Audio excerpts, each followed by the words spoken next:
Hello, my name is Julia Canellas, and I will be interviewing my Uncle Joseph for my oral history project. Today in this podcast, you will witness themes such as self-identity, connecting with culture through language, as well as motivation to connect with culture. My uncle had talked about various mini stories of his experiences in school and an experience in the workforce. The main mini story that my uncle told was how he was labeled by his friends and fellow Latinos and how they viewed him as not Mexican enough, or more so, a Mexican American without their Mexican culture. All right, thank you for doing this interview with me. Can you please introduce yourself, who you are and where you're from? Sure, absolutely. You're very welcome. Thank you for having me. My name is Joseph Bustos. Who I am and where I'm from? Well, I was born in Pasadena, California, and then raised in northeast Los Angeles in a town called El Sereno. El Sereno. I have kind of a terrible accent, and that kind of goes into further questions, I think. And yeah, that's who I am right now, I'd say. All right, well, can you tell me a little bit more about your parents and your family background, if you are aware of it? Well, I have a mom and dad.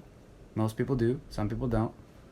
My mom's name is Debbie. My dad's name is Joe. And they met also in the same town. And I think my mom is a little bit younger than my dad, maybe like a year or two, something along those lines. And they had a daughter and a son before me. Those are my older brother and older sister, Darlene and David. Do you happen to know where your family originally came from, or were they Somewhere in Mexico, somewhere in Mexico. And I'm not sure specific the town. I think Jalisco. Yeah, I couldn't tell you specifically, and I'm sure they've told me in the past, but I have a poor memory. Do you happen to remember any stories about, like, say, your grandparents? Did you meet your grandparents or Okay. your family? Stories. Well, I met my mother's mother, Beatrice. She was my grandmother, and she passed away when I was a kid. That was really hard for my mom. And I actually have not met any other grandparents. I've never met anybody on my father's side. And my mother's father, the husband of Beatrice, his name was Aurelio. I never met him either. He died before I was born. But I do feel a strong connection to him, and I've been told stories from my tias about how he and I share similar personalities. Are there any other specific stories about Aurelio that you want to talk about? Nothing I know of apart from him being very attentive to his family and working hard. Okay. What was school like for you? What did you like about it? What did you not like about it? I really liked elementary school. Being a kid was fun. I would play a lot of dodgeball. That was really important at the school I went to. And middle school was tough. And high school was also tough. And I liked college, though. That was fun.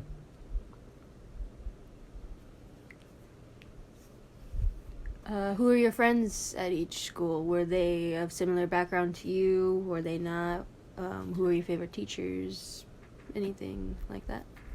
I think friends, I had a few. Off the top of my head, I think Benjamin was one. He's one friend that I'm still friends with now.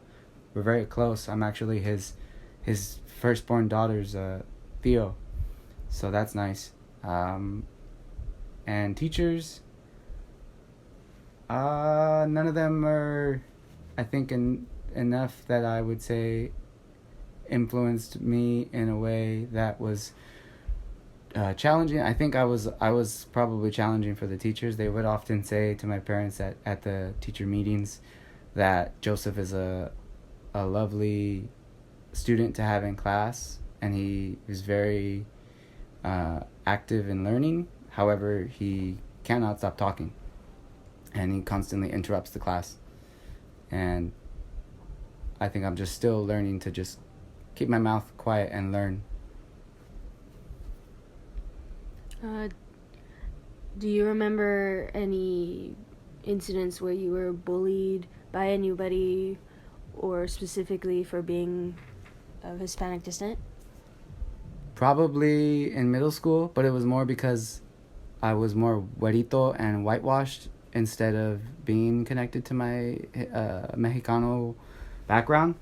For instance, I don't speak Spanish appropriately. I think I speak it very broken, and that doesn't sit right with me. And I think that we should all, especially if we're of Hispanic descent, I think we should at least try to learn it. So I think that was more the bullying that I received. It wasn't about being Mexican or anything. It was about having lack of Mexican culture. I remember one time when I was in maybe fifth grade or so, sixth grade, one of those, where I was having a hard time with some friends because I was trying to relate to them because they were all Latino as well, except they were like first generation and second generations. So they spoke pretty fluent Spanish, and mine was very broken and often, kind of like wrong terminology. So they often called me pocho, which is kind of like a derogatory term. Well, it used to be. I don't know if it still is. I mean, I would say it's more of like kind of like a hey, what's up, bro type of deal when you're cool with somebody if they call you pocho. But it basically means that you're a Mexicano who lost their culture, and that's kind of how I've always felt. So I think I've always wondered if I were able to master the Spanish language and be myself speaking in that language, then, I would perhaps be able to further get to know the history of my family and not so much be a quote unquote pocho. Did you have any similar experiences when you were older, or for example, when you joined the workforce? The workforce,